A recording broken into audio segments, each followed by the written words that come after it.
Transsibérien est un train de légende, un train à nul autre pareil. Le plus long chemin de fer au monde, près de 9300 km à travers l'Oural et la Sibérie. À bord du Transsibérien, le temps apparaît comme suspendu. Le train a beau traverser 7 fuseaux horaires, l'heure à bord est toujours celle de Moscou. Pour passer le temps, Nathalie et Dean ont apporté des jeux, de la lecture. Ils ont aussi entrepris de rédiger un blog sur leurs aventures, sur leurs rencontres, sur la vie à bord du train. En tout, l'explosion force l'évacuation d'une vingtaine de villages, mais beaucoup d'habitants ne seront relogés que des années après le drame. D'autres ne le seront jamais. C'est le cas du village de Karabolka, qui se trouve toujours aujourd'hui dans la zone contaminée.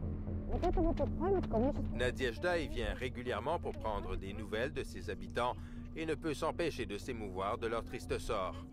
Ça me désole tout ça, parce que je connais la vérité et je connais les conséquences. Un deuxième salon funéraire a ouvert ses portes récemment au village. Le premier ne suffisait plus à la demande. Vladislav Tcheripanov y travaille depuis peu.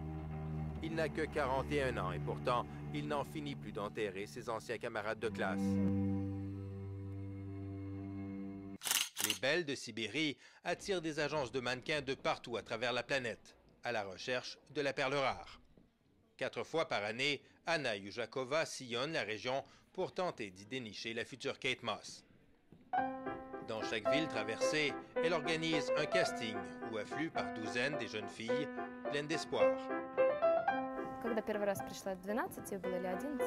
Anna est ce qu'on appelle dans le milieu une scout, une découvreuse de talent.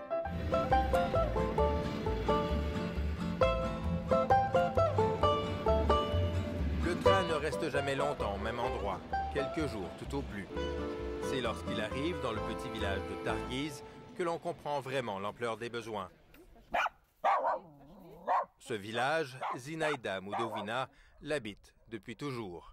Elle est enseignante à l'école primaire ici et a vu Targiz se vider peu à peu de ses habitants depuis la fermeture de la Syrie. Le village est isolé, presque coupé du monde. Une ambulance à 4 roues motrices se rend chercher les personnes âgées, incapables de se déplacer par elles-mêmes. Un trajet inconfortable jusqu'à la gare où les attend le train hôpital.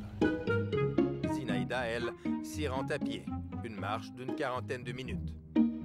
Comme les autres habitants de Targiz, Zinaïda attendait ce train hôpital depuis longtemps, et pour cause, il ne vient qu'une fois par année. Mais la principale attraction de la région, c'est le lac Baïkal et son eau d'une limpidité légendaire. Extrêmement profond, c'est le plus grand volume d'eau douce au monde. Il représente à lui seul 20% des réserves de la planète. Dans la petite ville de Baïkalsk, la fermeture de l'usine de pâtes et papiers est un peu vécue comme la fin du monde. 1500 personnes y travaillaient directement, une perte énorme pour une ville d'à peine 15 000 habitants. La papeterie n'était pas seulement le principal employeur, c'était le cœur de la ville.